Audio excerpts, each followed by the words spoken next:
Oke, selamat pagi teman-teman. Jumpa lagi di seminar kita di bulan November ini, seminar pertama online di Zoom. Masih bersama founder kita dan tanpa berlama-lama, yuk kita langsung mulai masuk di sesi pertama, pemateri pertama. Silakan Mas Tio, kita perkenalkan pemateri pertama siapa? Oleh Dr. Rita Rosita MKes dengan materinya berjudul aku dari tadi nyikat-nyikat terus MKes singkatannya apa sih Mas? Magister Kesehatan ya, benar bukan sih? Ya. Magister Ya, ya, Magister Kesehatan. Aku masih baru belajar kalau sebetulnya. Oke.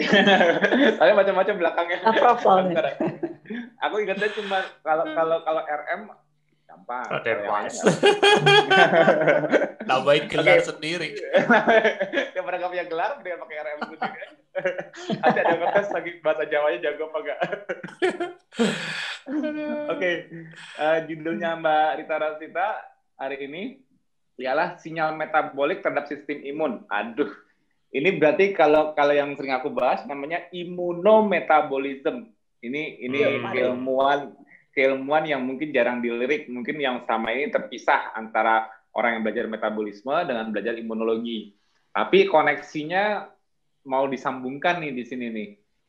Untuk melihat sisi sistem imun, kalau aku sih belum melihat presentasinya, tapi melihat sistem imun, mungkin semua sistem imun, aku introduce dulu. Sistem imun itu ialah suatu sistem yang sangat kompleks banget, sangat kompleks. Makanya aku itu baru mulai ngomong soal imunologi itu sejak pandemi COVID. Dulu mungkin orang di KF aku ngajarinnya mungkin baru seputar metabolisme, biokimia dari metabolisme, metabolic pathway dan sebagainya. Hubungannya dengan metabolisme. Tapi sejak pandemi kan aku sering bicara mengenai virologi dan imunologi dan mengkoneksikannya dengan lifestyle kita, otomatis kan mengkoneksikan dengan metabolic profile kita bagaimana hubungannya dengan sistem imunologi ini. Dan untuk dari patofisiologi berbagai penyakit tertentu yang dicirikan oleh inflammatory respon berlebih, autoimmunity, atau malah under immunity, maksudnya under respon seperti immunoescape pada sel kanker maupun infeksi akut seperti COVID-19 ini, bagaimana melihat sistem imun hubungannya dengan metabolic profile dan bagaimana kontrolnya di situ. Nah, ini materi yang mungkin sedikit agak berat, tapi ini pasti sangat menarik dan sangat mencerahkan buku mata.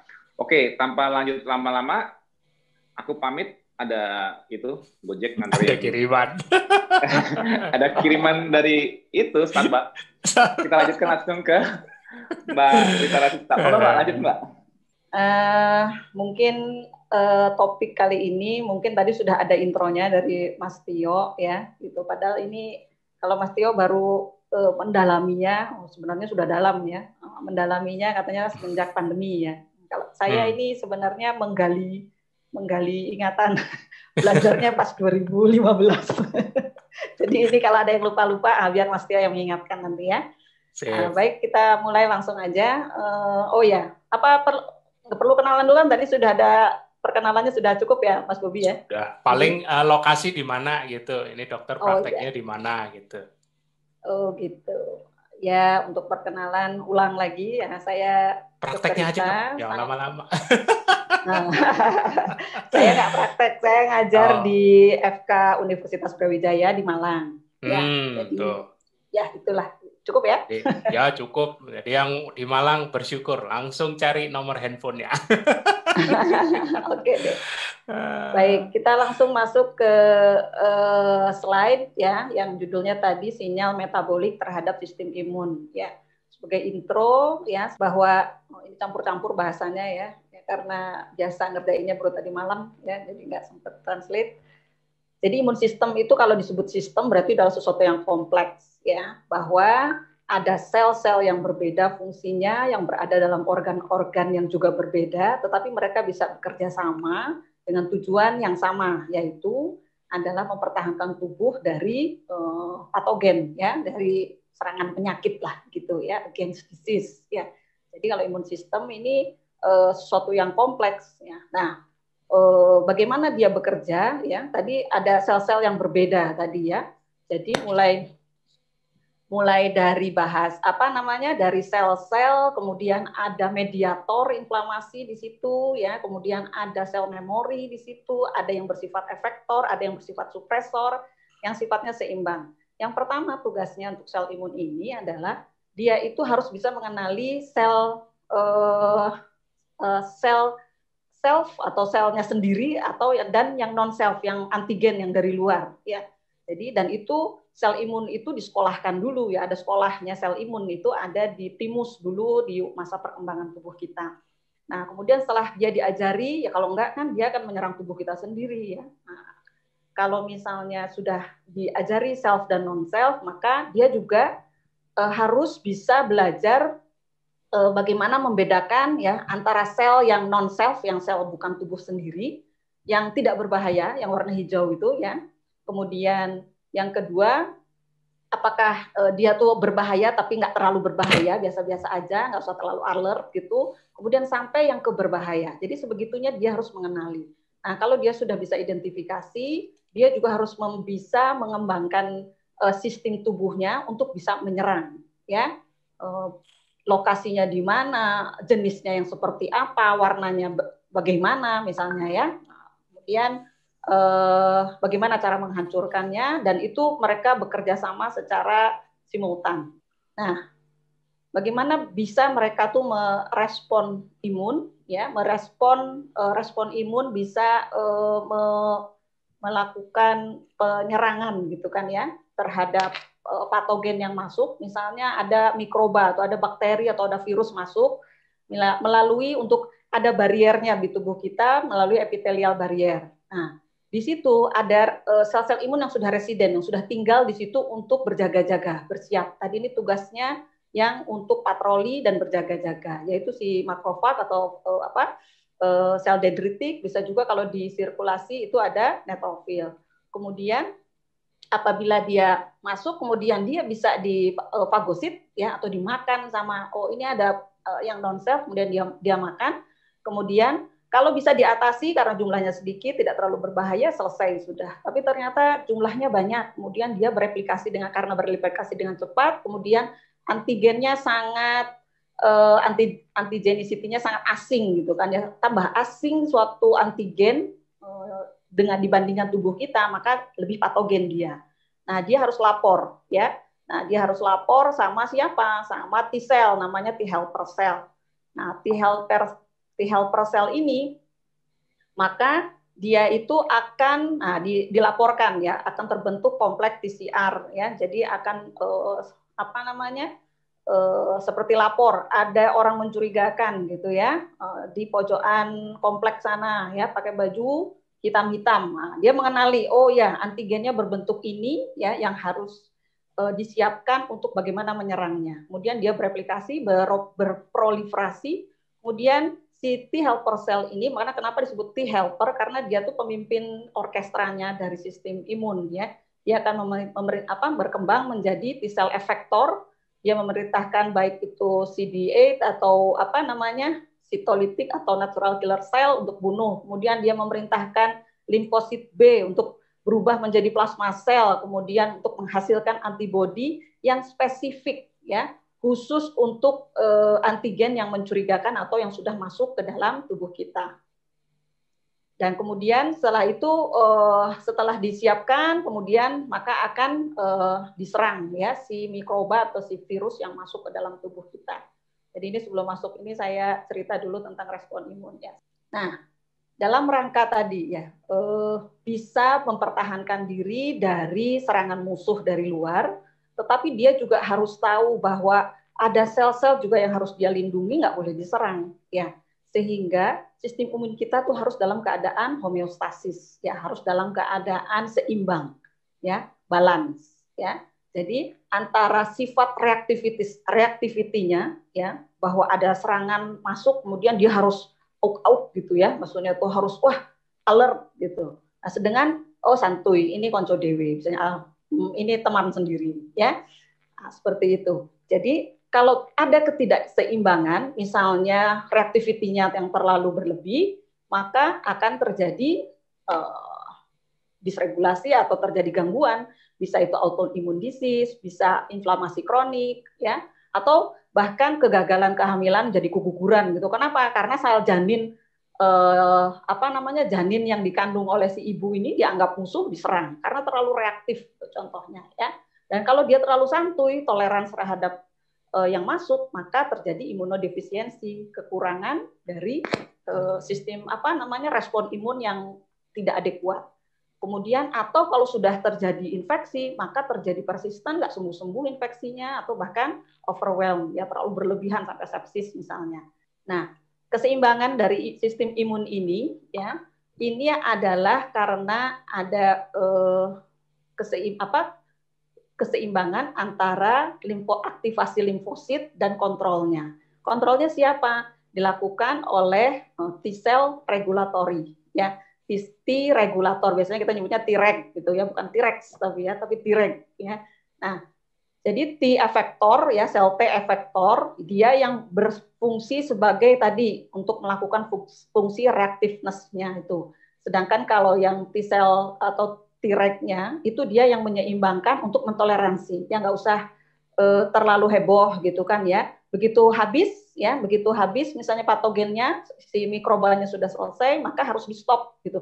Kalau enggak, dia terus aja berada dalam kondisi inflamasi yang akhirnya sel-sel tubuhnya sendiri yang akan terganggu, ya. Nah, keseimbangan ini yang harus selalu terjaga. Kalau tidak, misalnya ini sistem imunnya terlalu reaktif, maka jadi penyakit. Kalau sistem imunnya sangat toleransi, itu juga penyakit juga, ya. Untuk bisa, nah ini digambarkan di sini, ya, bahwa efektor T-cell ini bisa jadi bisa dikatakan disupresi atau diatur, diregulasi seberapa dia bekerjanya, ya. Misalnya yang normal adalah yang paling kiri, ya, balance, ya, antara efektor T efektor dengan T-regnya, ya. Kalau misalnya, kalau terjadi gangguan itu sebabnya bisa karena jumlah T-regnya, jadi jumlah T efektornya normal aja, fungsinya juga normal, tapi T-regnya yang kurang dia, ya, inadequate numbers, ya. Maka terjadi proliferasi dari T efektor, survivalnya juga meningkat, ya. Maka dia akan sangat reaktif, ya, sehingga bisa terjadi gangguan autoimun. Kalau kemudian T-selnya, T efektornya normal, jumlah T-regnya dia normal, tapi fungsinya fungsi imunosupresinya yang dia ada gangguan, maka hasilnya sama, T efektor akan lebih reaktif, ya. Kemudian yang ketiga yang di bawah, bahwa T-regnya normal, fungsinya juga imunosupresinya normal, tetapi si T efektornya yang terlalu sakti, ya, dia nggak mau disupresi sama T-reg, ya, sehingga bisa terjadi gangguan autoimun, ya. Nah, untuk tahapan tadi, ya, tahapan sampai ke respon imun, ada tahapan si T-cell si T-cell ini atau limfosit T, ya. Meskipun tadi saya sebutkannya sistem imun secara luas, ya, tetapi pada pembahasannya kita lebih berkutat di T efektor dan T-reg, ya, yang merupakan kunci keseimbangan antara reaktivitas dan toleransi, ya. Jadi sebelum dia si T-cell itu ada di sirkulasi atau di jaringan, dia diproduksi dulu, kan, ya, di mana? Di sumsum tulang, ya. Kemudian dia akan migrasi ke limfoid, jaringan limfoid, ya, kelenjar limfa, ya.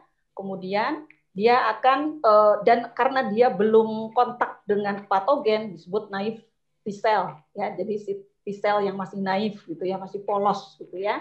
Kemudian, sewaktu dia kontak dengan antigen melalui makrofag tadi yang sudah memakan patogen tadi, ya, maka dia akan berproliferasi menjadi efektor sel, ya, T efektor sel, kemudian sebagian ada yang menjadi memory cell. Kenapa kalau infeksi kedua menjadi lebih cepat responnya untuk terbentuk antibodinya? Karena selain dia berproliferasi menjadi efektor sel yang menyerang, ya, dia juga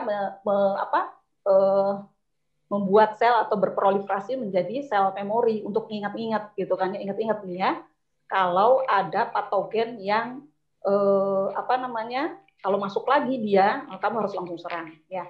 Nah, kemudian dalam kenyataannya kalau misalnya infeksi sudah selesai, kemudian signal-signal inflamasi sudah nggak ada, gitu kan ya, maka kemana itu sel yang sudah kayak pasukan tentara menyerbu itu, ya, dia akan mengalami kematian sel atau yang disebut apoptosis. Nah, ini baru masuk ke sinyal metaboliknya. Tadi masih cerita respon imunnya aja, ya. Sel-sel imun tadi memiliki fungsi dan karakter yang berbeda, ya, bahkan bertentangan. Yang satu sebagai efektor, yang satu sebagai regulator, sebagai supresor, gitu kan ya. Tentu ternyata di dalam selnya, ya, di dalam selnya dia itu memiliki metabolisme yang berbeda, ya.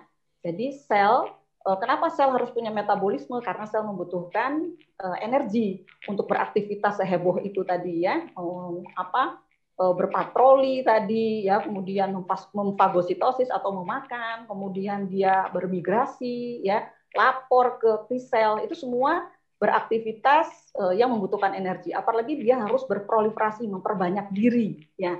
Nah, kita lihat bahwa pada waktu perkembangannya, waktu produksinya T-sel itu di sumsum tulang, ya, dia menggunakan metabolisme glikolisis, ya. Ya, glikolisis kan kalau di di KFLS ini ya sudah sangat familiar, ya, karena sering berulang kali dijelaskan, ya. Tapi kita nanti lihat bagaimana prosesnya. Kemudian yang kedua, ya, bahwa untuk naive T-cell, ya, naive T-cell ini sel yang sudah diproduksi, sudah migrasi ke sel limfoid, tapi dia belum pernah kontak dengan antigen, ya, belum pernah kontak dengan virus ataupun dengan sel-sel yang non-sel, yang bukan dari sel sendiri. Nah, dia memperoleh energinya dari mana? Dia dalam beraktivitas, dia mendapatkan energinya dari Krebs cycle atau dari tricarboxylic acid cycle, ya, kemudian dari OXPHOS juga, ya. Jadi sebagaimana sel-sel tubuh yang lain, ya, ini sel yang sangat mainstream, ya. Nah, pada saat sel T-sel ini sudah dilapori oleh fagosit tadi, ya, oleh fagosit makrofag, ya, yang sudah memfagosit si antigen, ya, maka dia akan teraktivasi, ya. Nah, dia akan merubah metabolismenya, ya, dari yang utamanya ini adalah OXPHOS, ya.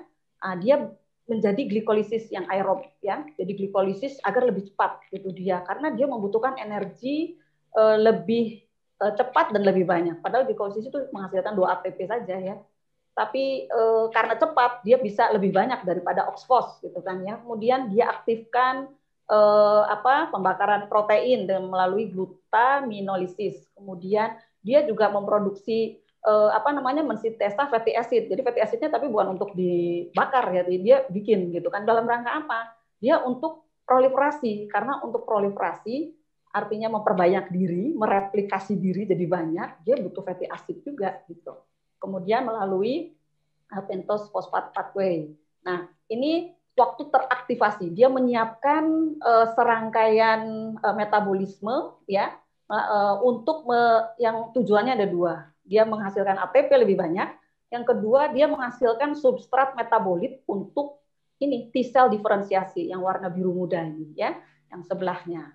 Ya, dia untuk berdiferensiasi. Berdiferensiasi itu different, berbeda, ya. Dia berkembang menjadi sel yang berbeda bentuknya, tugasnya, ya, karakternya. Ya, T-cell diferensiasi. Ada 2, ya, meskipun banyak ini jenis-jenisnya. Nah, kita bagi menjadi T-cell efektor, ya, berfungsinya menyerang patogen, dan Treg yang tadi mengimunosupresi, ya. Jadi untuk jaga-jaga, ya, nggak terlalu berlebihan. Jadi ya sedang-sedang saja, gitu kan, ya. Cukup adekuat, ya, istilahnya itu, ya. Karena kalau seperti penyembuhan luka, ya, kalau misalnya kita teriris, ya, kemudian terjadi proses penyembuhan luka, ya, ini intermezzo dulu, penyembuhan luka. terjadi dibikin jembatan jaringan di situ ya untuk menyatukan proses proliferasi dari sel-sel untuk menutup celah ya di luka yang teriris itu. Nah, itu kalau tidak ada T-reg atau tidak ada regulatornya di situ, maka dia akan terus aja bikin, gitu kan ya. Sehingga ada yang kita lihat T-reg regulator atau supresornya itu kurang adekuat, maka dia akan berlebih dan itu diturunkan ya. Semacam jadi bikin penyembuhan lukanya itu berlebihan dari yang seharusnya, yang disebut keloid biasanya itu ya. Nah ternyata kemudian ini ya kita kembali ke sel T efektor dan sel Treg ya. Nah ini memiliki karena bertentangan pastinya metabolismenya juga sangat berbeda ya. Jadi kalau yang T efektor dia karena sangat aktif ya harus nabrak sana nabrak sini serang sana serang sini, dia butuh disupport oleh ATP yang penyediaannya cepat dan banyak ya, glikolisis, glutamonilisis dan fatty acid sintesis ini untuk tadi ya untuk sebagai substrat metaboliknya. Kemudian sedangkan Treg ya dia sebutnya itu sampai disebut sel energi ya, dia tuh tidak terlalu responsif tetapi dia santuy ya gitu. Jadi sel yang benar-benar menjaga agar tidak terlalu berlebihan ya efek reaktivitasnya. Dia menggunakan fatty acid oksidasi. Nah, kemudian ada juga ini yang terdiferensiasi menjadi memory T cell ya. Nah, ini hampir sama ya dengan sel naif sebenarnya ya dia. Tapi dia karena dia itu bertahan lama ya, memory cell itu kan di dalam darah dipertahankan lama ya. Untuk menjaga kalau si antigennya masuk lagi gitu kan ya. Sehingga dia juga dilengkapi dengan metabolisme fatty acid oksidasi, pembakaran lemak. Nah, ini kita lihat ya bahwa pada naive T cell ya dia menggunakan beberapa jalur tadi sudah disebutkan, kemudian untuk dalam rangka menghasilkan ATP ya. Kemudian substratnya yaitu pirufat akan masuk ke TCA cycle ya, kemudian menghasilkan ATP yang lebih banyak. Kemudian saat dia teraktivasi ya, nah teraktivasi di sini ini ada tambahannya co-stimulatory signal ya. Itu artinya bahwa untuk bisa teraktivasi ada banyak faktor, ada tidak hanya stimulus dari makrofag saja, tetapi ada sinyal co-stimulator ya dari CD28 misalnya itu dia memperkuat ya, sehingga si T cell bisa naive T cell bisa teraktivasi. Nah, waktu teraktivasi ini ya dia terjadi reprogramming dari metabolismenya ya. Jadi yang pertama dia tuh glikolisis langsung pirufat menghasilkan pirufat kemudian masuk ke TCA cycle ya. Kemudian sedangkan sewaktu dia teraktivasi ya setelah glikolisis dia dengan PDH ya dengan enzim PDH dia akan menjadi laktat ya. Nah, kemudian laktat ini ya yang akan meskipun biasanya kalau menghasilkan laktat itu dalam kondisi anaerob ya, tetapi bahkan dalam keadaan aerob sekalipun tetap terbentuk laktat ya. Kemudian yang sumbernya bisa dari glikolisis maupun glutaminolisis ya. Tujuannya adalah tadi menghasilkan ATP lebih cepat, kemudian terbentuk substrat metabolik intermediate ya yang bisa digunakan sebagai biosintesis baik itu fatty acid, DNA, RNA dalam rangka proliferasi dan diferensiasi. Ini penjelasan gambar tadi ya. Jadi ada signal co-stimulator ya yaitu dari CD28, kemudian dia juga memicu produksi interleukin. Interleukin itu chemokine atau yang dihasilkan ya berupa bukan berupa sel ya, tetapi berupa cairan gitu kan ya, yang dihasilkan ke ekstraseluler ya untuk mempertahankan kedengaran ya. Ada orang amen di luar. Tenang aja Mbak, masih bagus kok. Santai aja, santai. Santai aja ya. Agak berisik soalnya saya di sini. Masih oke kok. Mic-nya lebih dekat ke mulut. Oh ya. Oke deh. Kemudian dia produksi interleukin 2 yang dia akan mempertahankan aktivasi sel T. Jadi meskipun tadi laporannya sudah selesai gitu ya, si makrofagnya itu sudah selesai melaporkan dengan TCR kompleks tadi ya, T sel reseptor kompleks yang kayak salaman ya, kalau bayangannya nanti ada gambarnya di setelah ini ya, kayak salaman gitu, dengan reseptor yang ada di sel T ya, dia akan mempertahankan aktivasi sel T itu ya, agar tetap teraktivasi. Jadi begitu hilang makrofagnya, kemudian dia diem gitu kan ya, dia akan ada yang mempertahankan ya. Nah kemudian tadi ya, bahwa sewaktu setelah berikatan dengan TCR dan MHC kelas 2 itu tadi reseptor yang ada di permukaan dari sel T ya. Kemudian dia akan merelokasi ya glucose transporter atau GLUT1 ke permukaan sel, meningkatkan uptake glukosa ya. Jadi ini pentingnya glukosa, bagaimana glukosa bisa diglikolisis ya, bisa diproses di dalam sel karena glukosanya diuptake, nggak ada kalau di intraseluler itu gitu. Maksudnya kalaupun ada dikit aja gitu, tapi ini butuh banyak nih, maka harus dimasukkan, diuptake dari luar ekstraseluler ya, dari ekstraseluler masuk ke dalam sel, dan glukosa itu nggak bisa masuk sel dengan difusi dengan cara masuk tidak seperti fatty acid ya, tetapi dia melalui glukosa transporter yang diaktifasi oleh insulin ya. Kemudian sebagian besar glukosa yang dikonsumsi oleh sel T yang teraktivasi akan dikonversi menjadi laktat oleh laktat dehidrogenase ya, dibandingkan dengan pirufat. Jadi harusnya kalau misalnya kondisi normal nih ya, glikolisisnya sampai diproduksi sampai pirufat, kemudian masuk ke TCA ya. Kalau ini laktat sudah oleh enzim ini ya, maka di stop menjadi laktat saja. Kemudian laktat ini yang akan diolah menjadi ATP ya, dan menghasilkan 2 ATP ya, lebih sedikit dibandingkan dengan jalur OXPHOS tadi ya. Nah, tetapi uptake glukosanya bisa ya, karena terus harus bolak-balik ya, karena glukosanya dipakai terus, dia harus terjadi peningkatan uptake glukosa sampai 40-50 kali untuk mendapatkan energi yang cukup. Nah, ini gambarnya. Jadi yang di sini ya, bagaimana glikolisis ya yang terjadi di sitoplasma. Kemudian serangkaian proses menghasilkan pirufat, dia masuk ya ke mitokondria untuk masuk ke TCA cycle, kemudian akhirnya OXPHOS menghasilkan ATP. Jadi ini jalur-jalur ya, bagaimana, dan semua yang bisa terjadi di sitoplasma hanya glikolisis ya. Nah, kemudian semuanya harus terjadi di mitokondria. Jadi kalau misalnya keto warrior ini sangat sangat teraktivasi sekali untuk dibuat mitokondria renewal ya, karena memang jalur metabolismenya ada di mitokondria. Jadi reprogramming dari metabolisme pada aktivasi sel efektor tadi ya, bahwa jalur glikolisis aerob ini sangat penting untuk pertumbuhan dan proliferasi sel yang membelah ya. Sudah sering dijelaskan Mas Tio ini ya, seperti pada sel-sel yang aktif membelah ini seperti sel kanker, sel embrio ya. Nah, ini yang disebut efek Warburg ini ya. Keuntungannya tadi sudah saya sebutkan, menghasilkan ATP lebih cepat ya. Sebenarnya lebih sedikit tetapi lebih cepat ya. Jadi misalnya satu waktu putaran untuk menghasilkan sampai ke OXPHOS 1 molekul glukosa itu ya, untuk bisa menyelesaikan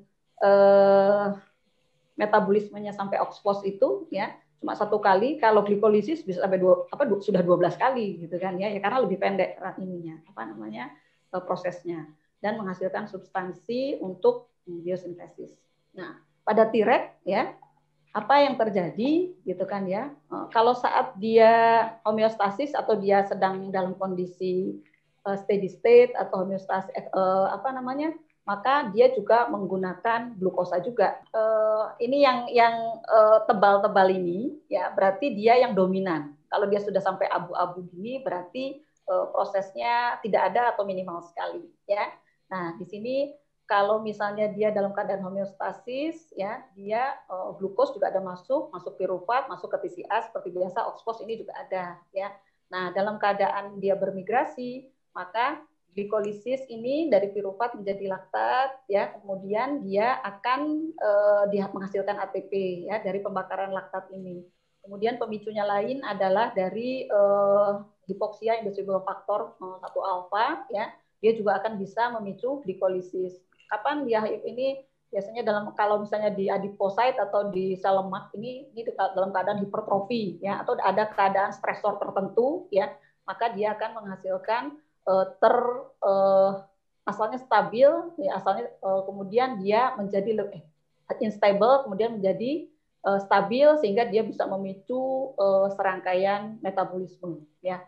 Nah, dalam keadaan supresif, nah ini yang saya mau tekankan ini, ya, stabilitas dan fungsi supresif dari Treg ini sangat tergantung pada ini, ya, sangat tergantung pada fatty acid oksidasi, ya, sehingga apabila jalur dia ini misalnya kekeh, kita mau pakai glukosa aja, padahal yang dibutuhkan adalah untuk fungsi supresi dari T-sel ini adalah dari fatty acid oksidasi, maka bisa jadi dari segi fungsi, ya, jumlahnya dia masih bisa karena dia nanti di belakang ada ya, di buku saya ini ya.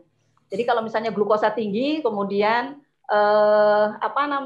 jalurnya akan lebih ke arah ekspansi ini, ya. Tetapi untuk fungsi supresi, ya, dia butuh fatty acid oksidasi, ya, nggak butuh glukosa, sehingga bisa jadi dalam keadaan hiperglikemi misalnya, ya, nanti di belakang ada slide-nya,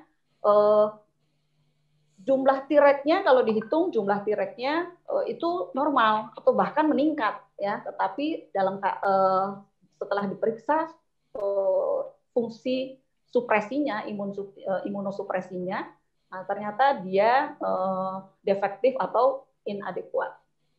Nah, ini Treg sel ini, ya, ini jalur-jalur metabolisme yang terjadi di Treg, ya. Fungsi imunosupresi, ya, itu ditentukan oleh ekspresi dari satu protein yang disebut FOXP3, ya. FOXP3 ini kalau misalnya dia jumlahnya kurang, ya, maka dia tidak bisa melakukan fungsi imunosupresinya. Nah, produksi dari imunosupresi ini sangat tergantung, ini kalau lihat gambarnya, ya, ini adalah mTOR. Ya, si mTOR ini teraktivasinya oleh leptin, glukosa, kemudian oleh aktivasi dari antigen melalui makrofag yang mempresentasikan ke T-sel yang melalui T-sel reseptor ini. Nah, kalau ini teraktivasi, ya, dengan jalur seperti ini, ya, maka mTOR ini akan mensupresi dari FOXP3. Ya, fungsinya adalah kalau misalnya dia glukosanya banyak, maka ini akan tertekan. Kemudian leptin ini satu mediator, ya, macam hormon juga yang dihasilkan oleh sel-sel lemak atau adiposit, ya, dia juga mengaktifasi mTOR. Kemudian mTOR ini ditahannya oleh AMPK. AMPK akan terstimulasi atau terurai atau ya teraktivasi apabila dalam kondisi puasa atau suasana fatty acid oksidasi, ya. Kemudian si TCR kompleks ini juga akan menekan mTOR, ya, karena aku mau teraktivasi, masa ditahan terus, disupresi terus gitu kan, ya, nah, seperti itulah, ya. Tadi saya lebih banyak cerita dengan apa yang terjadi pada sel T dalam untuk bisa teraktivasi dan bisa diregulasi, ya, teraktivasi menjadi sel T efektor dan diregulasi oleh Treg. Ya. Nah, si sel-sel imun itu, ya, berada dalam tubuh itu, dia berada dalam cairan tubuh, ya, cairan tubuh itu baik itu di darah perifer ataupun di jaringan ekstraseluler, di jaringan interstisial, ya, atau di dalam jaringan, ya. Nah, bahwa dia sangat terpengaruh, kalau lihat gambar sebelumnya, bahwa di permukaan sel itu, ya, itu banyak terdapat reseptor-reseptor, ya. Jadi kayak begini-gini, ya. Nah, ini dia tuh, yang dia tuh bisa sensitif dalam keadaan tertentu, teraktivasi dan tertentu, bisa di upregulasi atau di downregulasi. Ya. Nah, sehingga keadaan microenvironment atau milieu di sekitar dari sel-sel tersebut akan sangat mempengaruhi. Ya. Misalnya di ada stimulus di ruang atau di ekstraseluler atau di luar sel dari sel-sel imun tersebut, ya, itu akan mempengaruhi juga gitu signalingnya. Kenapa? Karena ada reseptornya di situ, kemudian di mana di bawahnya reseptor itu akan terjadi signal transduksi atau signaling, ya. Gitu. Jadi ke bawah tuh kayak nyetrum, ya. Kalau reseptornya berikatan, dia terfosforilasi, artinya berubah, dia memicu jaringan di bawahnya semacam cascade gitu. Jadi semacam beruntun gitu ya, proses yang beruntun. Nah, yang pada akhirnya dia bisa merubah respon imunologis dari sel-sel imun, ya. Nah, ini tulisan saya juga udah lupa ini prosesnya bagaimana karena saya cuplik aja di tulisan tahun 2016 ini. Ya, apa saja yang bisa mempengaruhinya, ya. Salah satunya asam lemak, glukosa pastinya, ada produksi ATP yang dilepaskan, ada tekanan oksigen juga di situ, kemudian asam amino. Jadi konsentrasi kadar yang ada di ekstraseluler itu mempengaruhi respon jalur signal intraseluler dari sel imun, ya, sehingga pada akhirnya bisa merubah respon imunologis dari sel-sel imun. Seberapa perubahannya tergantung dia kondisinya sebelumnya dan tergantung konsentrasinya, ya, Pak, gradien akan menentukan dan seberapa lama paparannya, gitu, ya. Tetapi di tubuh kita tidak akan langsung terjadi perubahan, ya, karena tubuh kita itu sangat memiliki kemampuan kompensasi, ya. Jadi belum berarti yang nampak sehat itu sehat. Kenapa? Ternyata dia, kalau bahasanya Mas Tio, sedang stres berat sebenarnya, gitu kan, ya, karena ada tekanan stres eksogenus atau endogenus misalnya, ya, nah, seperti itu. Tetapi tidak akan selalu langsung nampak, ya, gejalanya atau keluhannya selama tubuh masih bisa mentoleransi atau mengkompensasi. Nah, misalnya, ya, ini kita kalau gula darah kita naik nih, gitu kan, ya. Nah, ini saya cuplikan aja dari ada linknya di situ, cuplikan bahwa kalau gula darah kita naik, gitu kan, ya. Nah, ini secara in vivo atau langsung, ini uji cobanya pada tikus, bukan disuntikkan gula atau diminumi gula si tikusnya, tetapi dia disuntik streptotoxin, ya, STZ itu, ya, yang merusak pankreas sehingga nggak bisa beta sel pankreasnya, kemudian nggak bisa menghasilkan insulin, ya, jadi lack of insulin, tubuhnya hiperglikemi dong dia kan, ya. Nah, bagaimana waktu keadaan hiperglikemi itu, bagaimana efeknya, ya, yang diteliti di sini pada sel T efektor yang subset CD8, ya. Ternyata proliferasinya karena dia sel T efektor, dia butuh glukosa banyak juga, dia proliferasi, ya, kemudian produksi sitokainnya kayak interleukin 2, interferon gamma gitu, ya, yang dihasilkan untuk proinflamatori, dia tuh meningkat, ya. Kemudian aktivitas sitolitik, ya, si CD8 ini tugasnya dia menghancurkan sel, melisiskan sel, ya. Nah, sitolitiknya tidak terpengaruh, ya. Nah, kemudian kalau kita lihat sel T regulator, si T-regnya bagaimana, gitu kan, ya. Nah, proliferasinya ternyata meningkat dalam kondisi hiperglikemi. Nah, tetapi fungsi imunosupresinya menurun. Ya, tadi sudah jelaskan, ya, metabolismenya, bahwa kadar sinyal metabolik dari luar sel, ya, pada keadaan sel itu baik-baik saja, ternyata bisa merubah signaling dan akhirnya respon imun dari sel imun tersebut. Nah, sekarang kalau insulin nih, ya. Nah, kalau misalnya tadi kan hiperglikemia, kalau orang normal kan tubuhnya nggak pernah hiperglikemia, maksudnya lebih dari 200 misalnya, karena ada insulin, ya. Berapapun glukosa yang kita makan, karbo yang kita makan, maka insulin kita yang masih sehat ini, yang bukan penderita diabetes mellitus, gitu kan, ya, itu akan dengan sigap, ya, masuk gitu kan, ya, memasukkan glukosa ke dalam sel, ya. Kalau lebih dari sel yang dibutuhkan dari sel-sel yang aktivitas sel-sel mainstream yang lain, maka dia akan dimasukkan ke dalam sel lemak atau adiposit, ya. Nah, ini kita ingin melihat, ya, kadar insulin dalam darah ini atau dalam tubuh ini seberapa sih fungsinya atau efeknya terhadap si sel imun ini, ya. biasanya kalau dalam penelitian untuk bisa melihat fungsi suatu zat itu adalah dengan dihilangkan, ya. Jadi sehingga kita bisa melihat dampaknya, gitu kan? Ya. Nah, jadi caranya adalah insulin reseptornya yang ada di dalam sel. Ini di sel T ya, TCR ada TCR-nya, berarti dia sel T ya, sel T helper. Nah, ini adalah di si insulinnya diblok ya, diblok. Nah, kemudian lihat responnya. Kalau dia nggak ada insulinnya nggak kerja, misalnya tidak ada insulin atau reseptor insulinnya yang resisten, apa yang terjadi pada si sel T ini ya. Nah, dilihat di sini bahwa si CD4 ya, si T helper cell dan CD8 yang sitolitik ini ya, produksinya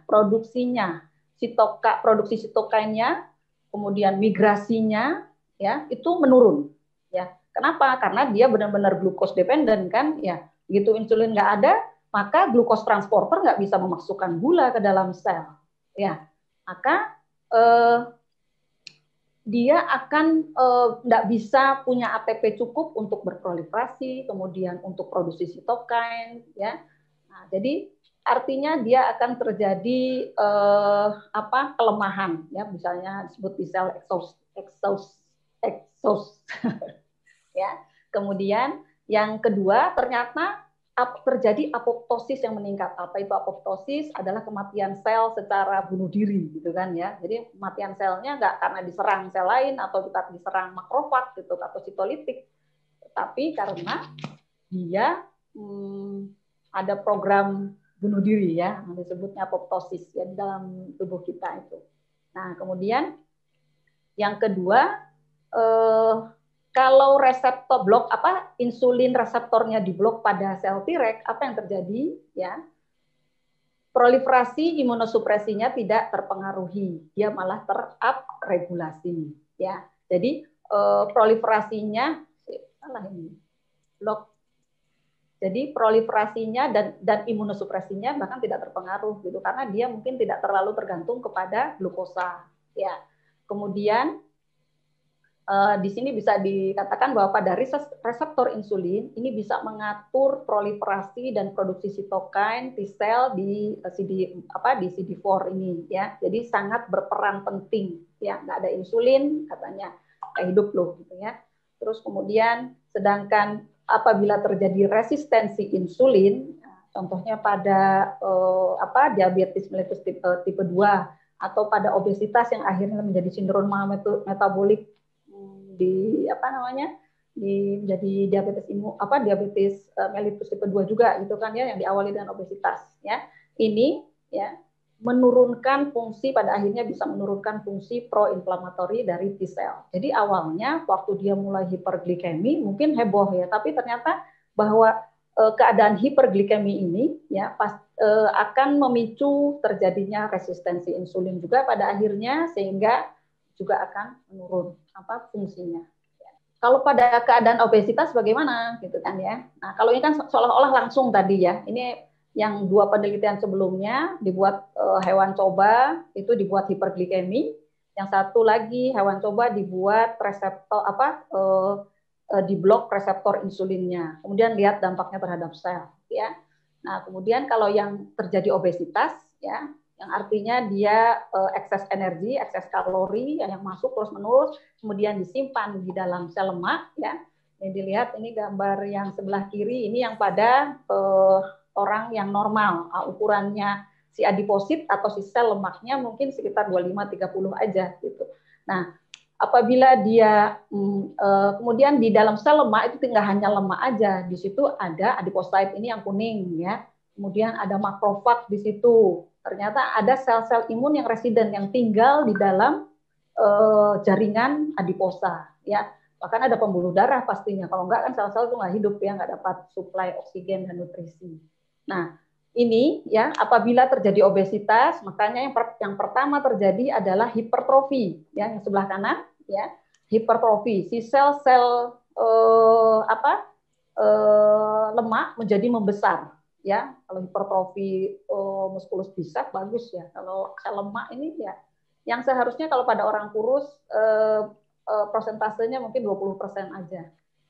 Padahal dia terdapat banyak sel imun di dalamnya. Kalau dia hipertrofi, ya hipertrofi ataupun bisa hiperplasi juga, gitu kan ya. Hiperplasi, kalau hipertrofi ukurannya yang ngegedein, kalau hiperplasi dia jumlah selnya juga jadi lebih banyak. Gitu.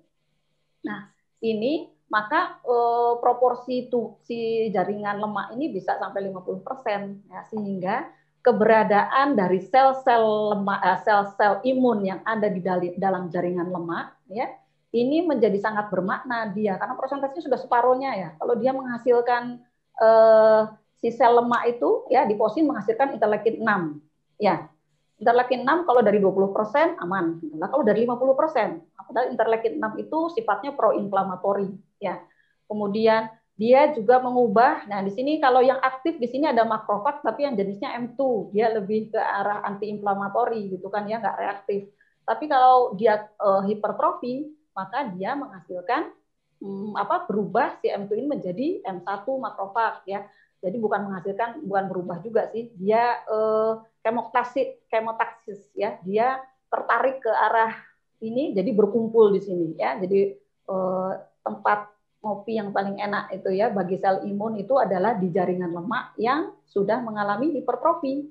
Nah, kemudian sehingga bisa dibayangkan dengan 50% jaringan lemak proporsinya dalam tubuh, sel imunnya banyak, dan yang banyak berkumpul ini adalah yang sel imun proinflamatori yang memicu inflamasi, maka yang beredar, sitokin yang beredar, mediator inflamasi yang dihasilkan dari 50% lemak tubuh ini, ya, maka jumlahnya akan banyak. Dan itu yang akhirnya akan memicu atau menjadi disebutnya chronic inflammatory, ya chronic inflammation pada tubuh. Nah, dari kronik inflamasi ini, tetapi nggak terasa gitu ya sama yang gemuknya ini itu nggak terasa. Mungkin sudah mulai ngilu-ngilu ya. Inflamasi bisa terjadi di mana-mana karena secara sistemik dia sudah terjadi inflamasi secara kronik ya. Nah, itu yang akan bergeser, dia memicu apa-apa dalam tubuh ini, proses ini menggeser, merubah, merusak ya menjadi metabolic syndrome. Metabolic syndrome dari mulai keganasan, kemudian diabetes mellitus ya, kemudian bisa sampai ke aterosklerosis ya, karena tubuh dalam keadaan radang atau dalam keadaan inflamasi.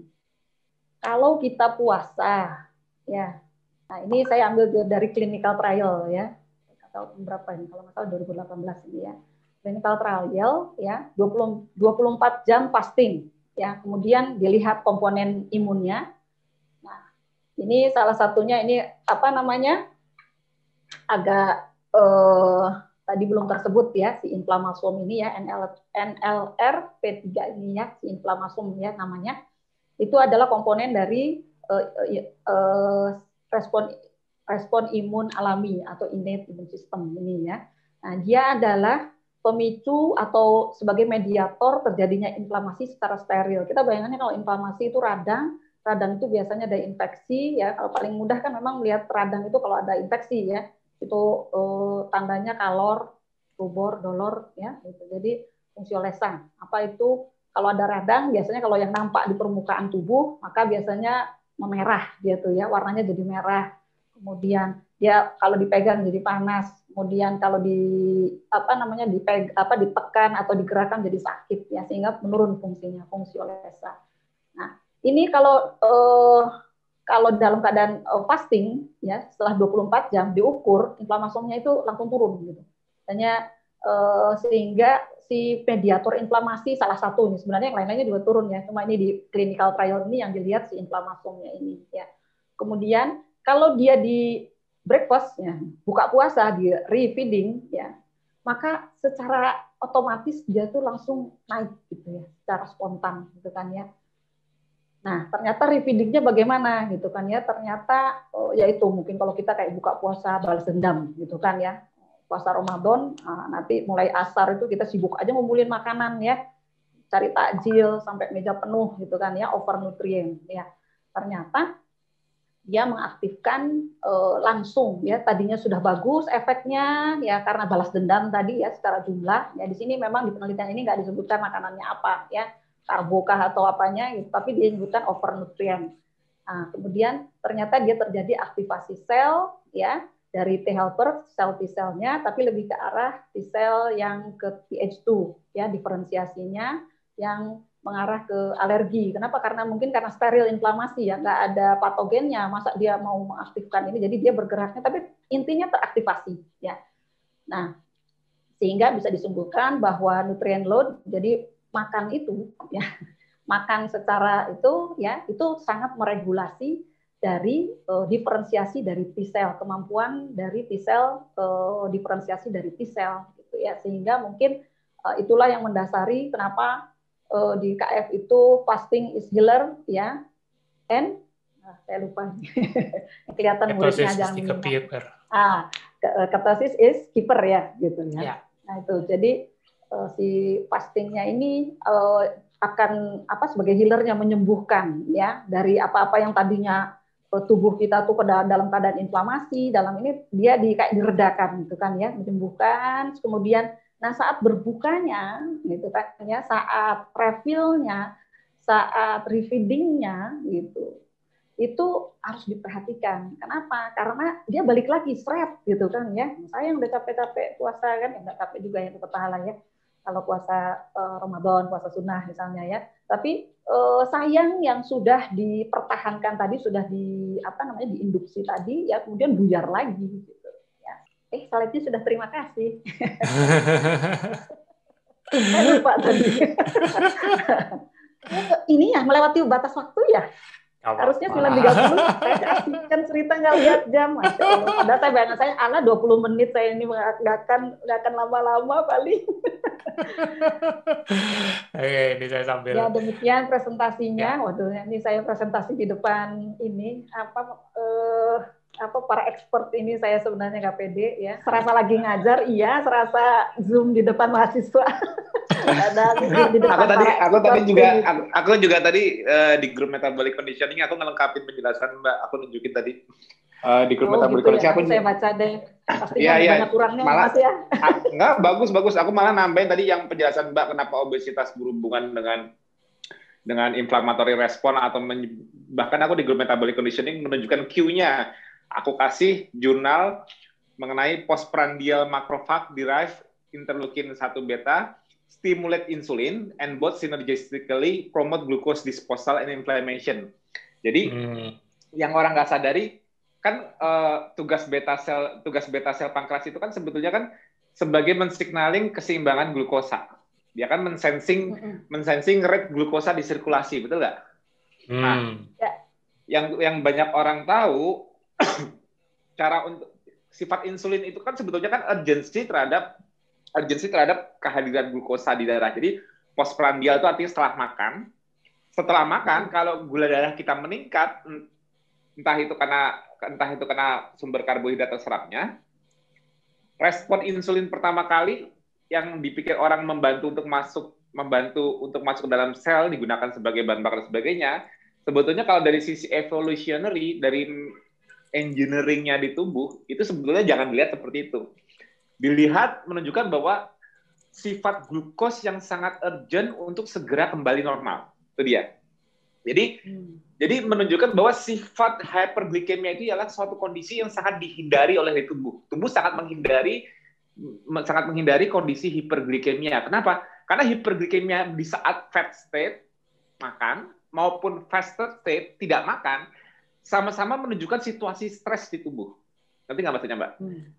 Nah, jadi hiperglikemia itu ialah suatu kondisi stres. Kan saya habis makan, kok saya stres? Kalau kamu habis makan, kamu hiperglikemik, tubuh kamu stres.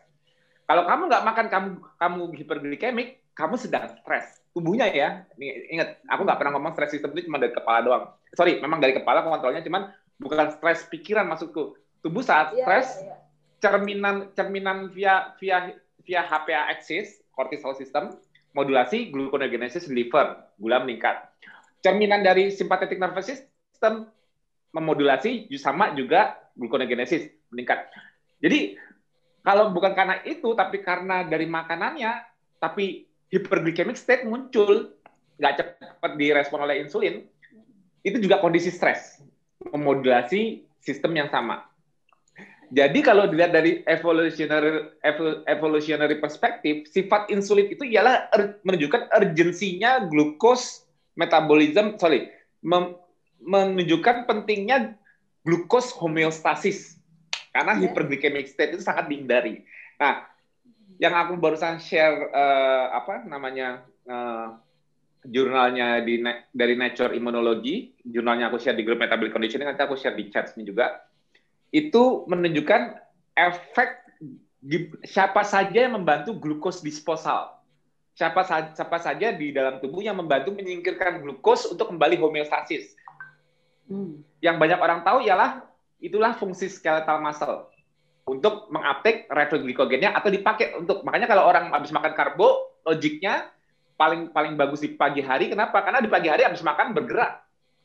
Jadi disposal glukos itu mudah di pagi hari kalau makan glukosnya di pagi hari. Makanya makan sumber karbo di malam hari itu sangat tidak dianjurkan. Karena apa?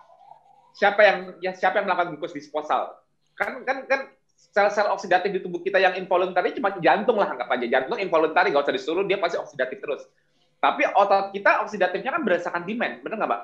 Peningkatan oksidatifnya berdasarkan demand. Kalau kita bergerak, kita jalan, kita utilisasi glukos, membantu. Jadi gini, insulinnya mungkin tidak perlu terlalu banyak kalau habis makan karbo kita bergerak aktif. Makanya cocok di pagi hari dibanding malam hari. Jadi disposalnya mengembalikan glukos homeostasisnya itu lebih mudah. Tapi bayangkan dengan gaya hidup sekarang yang sedentari. Bayangkan dengan kita makan karbohidrat, hyperglycemic state-nya yang muncul postprandial kan harus direspon oleh insulin. Insulin kan harus merupakan sinyal di mana seluruh tubuh pakai nih glukos. Pokoknya gue taunya glukos turun kembali aja ke level normal. Jangan lama-lama, karena kalau lama-lama itu hyperglycemic state itu berarti kita stres. Malah oxidative stress meningkat. Jadi gimana untuk kembali turun? Disposalnya kemana? Nah, itu dia. Di kondisi sedentary lifestyle seperti di masa kini, di mana kita cari makan yang bukan bergerak kayak pemburu mencari makan, tapi nyari duit, ya otomatis nyari duit di depan meja lebih banyak kali duitnya dibanding yang nyangkul di sawah dan sebagainya. Daripada kebun, otomatis tanpa bantuan aktivitas fisik, glukos disposalnya bakal mengandalkan siapa? Organ yang memang betul, organ kontrol dari glukosa yang paling utama ialah liver. Makanya semua masuknya glukos dari penyerapan di makanan, portalnya ialah hepatic portal. Jadi liver kita ini sebagai garda depan, dia itu pabrik gula. Jadi gini, bayangannya gini. Liver itu pabrik gula, tapi pabrik gula ini merupakan distributor gula. Maksudnya semua kebutuhan sirkulasi gula di darah kontrolnya dari liver ya. Oke. Jadi semua makanan, jadi kalau kita makan glucogenic substrat, artinya bahan baku yang bisa jadi gula, kontrolnya di mana? Kontrolnya di liver.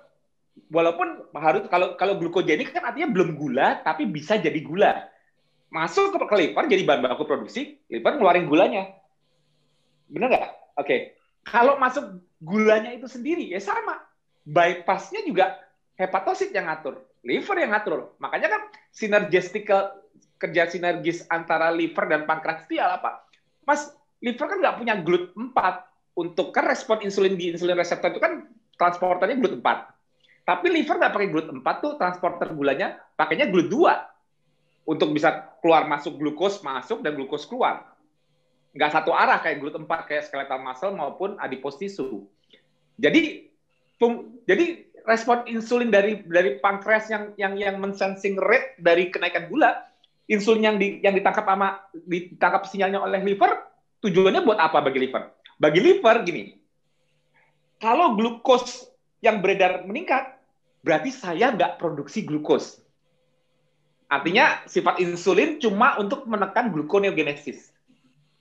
Karena kan sama aja bohong, si pankreas ngasih tahu gula banyak, tapi nggak ada yang ngasih tahu gue tetap ngebypassin gula atau ngebuat gula terus, kan konyol kan? Jadi redundansi dari negatif feedback insulin ke liver itu cuma untuk naik turun gluconeogenesis, tapi bukan untuk masuknya glukos. Glukos masuk aja, nggak perlu insulin dulu baru liver bisa ngambil. Nah itu kunci utama memahami dari kenapa liver sebagai organ pengontrol distribusi dari glukos ke sirkulasi dengan signaling. Jadi kalau orang udah masalah insulin resistan, udah nggak jauh-jauh deh. masalahnya itu udah metabolic hub sama gudangnya. Kalau orang sampai insulin resistan, jangan lihat pankreasnya dulu. Akarnya nggak langsung, akhirnya walaupun pankreas failure karena hiperinsulinemia, itu nanti. Tapi worst case skenario pertama yang terjadi ialah koordinasi antara apa? Liver dengan gudang, kemampuan gudang nyimpen. Ingat, saat insulin disekresikan, organ disposalnya di mana? Disposal itu menghilangkan dari sirkulasi. Nah, liver organ disposal nomor 1. Kenapa? Karena begitu dia nggak ada yang mau ngambil otot, jadi kita makan kue, roti, apa kita bergula, tapi yang bergerak cuman yang ngedisposal cuma jempol kita. Karena ini yang bersifat oksidatif cuma di sini. Kenapa? Karena lagi ganti remote TV sambil nonton ngemil. Ngambil ini oksidatif. Ini oksidatif. Karena bergerak ototnya. Yang lainnya, terus yang bakar siapa? Disposal kalau dari skeletal muscle. Cuma proses ngambil, proses gerak jempol. Berapa banyak gula bisa disingkirkan oleh mereka? Dari glut 4-nya dinaikin. Glut 4 di sini sama di sini dinaikin. Tapi cuma mereka doang yang dispose excess glucose. Kan nggak mungkin kan dengan kondisi skeletal muscle yang rendah aktivitas bisa bantu dispose gula banyak-banyak kan? Benar nggak, Mbak? Nah, itu sebabnya organ utama ialah liver. Cara liver mendisposal glukos gimana dari sirkulasi? Caranya apa? Bukan dia yang menyimpan gulanya, tapi dia mengkonversi ke bentuk yang bukan gula. Ngerti nggak? Dia berusaha mengkonversi ke bentuk yang bukan, karena yang harus diturunkan gula ya, bukan substrat lain. Insulin itu harus menurunkan gula, bukan substrat lain. Jadi liver akan berusaha membentuk ke bentuk lain. Apa? Tebak, gula sama liver dirubah jadi apa? Ada yang tahu nggak? Mbak jangan jawab, Mbak udah tahu. Aku yang di chat ada yang nonton, ada yang ngerti nggak? Apa tuh? Ada sabar ya. Nah, tuh ada yang pada bisa jawab. Tuh, berarti warrior kita walaupun bukan nakes, pinter-pinter. Efek dari KF lifestyle yang menyebar di Indonesia ialah apa? Awam mulai sensing science. Walaupun tidak ada itu. Itu yang sering aku ulang-ulang. Cara mendisposal glukos di liver ialah merubahnya menjadi lemak, de novo lipogenesis. Kebentuk yang bukan glukos, itu intinya satu. Nanti tujuannya ialah apa? Karena cara menyimpan energi di tubuh itu tidak bisa menyimpan gula. Tidak banyak cadangan glikogen di tubuh. Otot hanya 400-500 gram, liver berkisar 80-100 gram. Liver udah paling selalu standby penuh duluan. Otot, bypass. Gue nggak perlu naikin, gue nggak bisa bantu insulin ya, soalnya glikogen gue masih penuh. Ya mau di mana? Masa mau dipaksa? Masa bengong gini dipaksa oksidatif? Cenut-cenut sendiri gitu, jadi biar kebakar gitu kan nggak mungkin. Makan karbo tuh dia kontraktif sendiri kan nggak mungkin kan. Pasti dia bypass, pasti dia pas. Gue nggak bisa bantu disposal. Liver tetap diutamakan, makanya liver merubahnya menjadi lemak. Nah itu satu ya konsep engineeringnya ya. Kenapa dirubah jadi lemak? Karena tubuh kita tidak bisa menyimpan gula. Tubuh kita tidak mau menyimpan gula 500 mg per desiliter dibawa jalan-jalan ke mall. Ya walaupun sekarang kejadiannya banyak seperti itu tanpa gejala. Itu berarti stress system yang tidak dikenali. Tapi basic fungsi utama tubuh kalau mau menyimpan ekses energi, nyimpannya di mana? Pipi, perut, paha. Yang disimpan di situ gula apa lemak? Lemak. Karena paling safety mencegah hiperglikemia ialah membuat lebih baik menyimpan lemak dibanding menyimpan gula di darah. Jadi konsepnya gitu. Lebih baik lemaknya bertambah dulu deh, walaupun itu nggak bagus akhirnya karena menimbulkan hipoksia di level sel adipos. Tapi ujungnya lebih selamat menyimpan di lemak dibanding lebih orang gemuk masih bisa bertahan lama sebelum sakit dibanding orang yang nggak gemuk tapi hiperglikemia terus. Itu cepet banget rusaknya. Nah jadi usaha nomor 1 ialah disposal ke lemak. Itu gas liver. Ternyata lemak juga di situ berarti bertugas sebagai organ untuk sebagai sel untuk disposal glukos, benar nggak? Karena apa? Karena pada saat dia dikirimin lemak dari liver yang dari gula tadi, dia juga butuh rantai untuk esterifikasinya. Ngiket. Kan kalau dia ngambil lemak dari itu kan yang diambil kan trigliserid di lipoprotein kayak contohnya VLDL kan dipecah dulu menjadi free fatty acid. Karena cara masuknya ke dalam sel kan dia lewat FATP difusi juga. Dia tidak bisa gliserolnya dibalikin ke liver lagi, turnover lagi jadi glukos. Nah, glukosnya itu dia harus ngambil sendiri berdasarkan insulin signaling. Nah, jadi organ disposal untuk merespon insulin yang disekresikan oleh beta sel ialah apa? Sel lemak juga. Nah, kalau sel lemak ini nggak perlu aktif. Mau sambil kita duduk nonton TV kayak gini, sel lemak juga berusaha semaksimal bisa bantu untuk disposal gula. Jadi adipose itu bisa membantu disposal gula dengan cara dia mengambilnya sebagai substrat gliserol 3-fosfat yang nantinya untuk membentuk trigliserid lagi di dalam sel lemak itu sehingga menjadi trigliserid yang bisa disimpan di lipid droplet. Nah, oke. Itu lemak selama kamu masih bisa menggemuk, kamu masih bisa sehat. Kalau kamu gemuk sudah pol, ya, gemuknya sudah pol, sudah tidak terima lemak baru, selesai kamu. Tidak ada kemampuan disposal glukosa. Hiperglikemik mulai muncul, hiperinsulinemik ikut mengikuti, berusaha ngimbangin karena glukosnya nggak turun-turun, sensingnya di pankreas kok tinggi terus ya, apa kurang insulinnya? Tak buatin lagi insulin terus sampai hiperinsulinemik. Nah, itu yang pemahaman kita selama ini. Ditambahkan satu lagi, apa? Ternyata innate immunity, contohnya seperti makrofag, ya, yang tadi dijelaskan kenapa ada tipe 2, M1 dan M2. M2 itu yang anti-inflamatori, M1 yang inflammatory respon, dan dijelaskan oleh Mbak Rita, M2 oxidative phosphorylation, fatty acid oxidation, pakai lemak. M1 sifatnya glikolisis. Oh, berarti M1 ini kalau ada inflamasi dia baru berubah. Pemahaman kita awalnya begitu. Ternyata apa? Enggak. Ternyata dibuktikan bahwa dia ikut membantu menyingkirkan gula. Karena dia memiliki insulin reseptor juga. Yang begitu insulinnya naik, tapi penurunan glukos di darah nggak cukup cepat, akhirnya dia harus bantu menyingkirkan apa? Dia berubah metabolic profile-nya dari naif, dari quiescence, diam, ya, M0, menjadi M1. Kenapa? Kalau dia menjadi M1 dan aktif melakukan aktivitas inflamatori, dia konsum glukos, konsum insulin, membantu menurunkan hiperinsulinemia, membantu menurunkan hiperglikemia. Tapi dengan catatan apa? Dia harus dalam posisi inflammatory state. Artinya dia aktif M1-nya. Itulah akar dari low grade inflammation.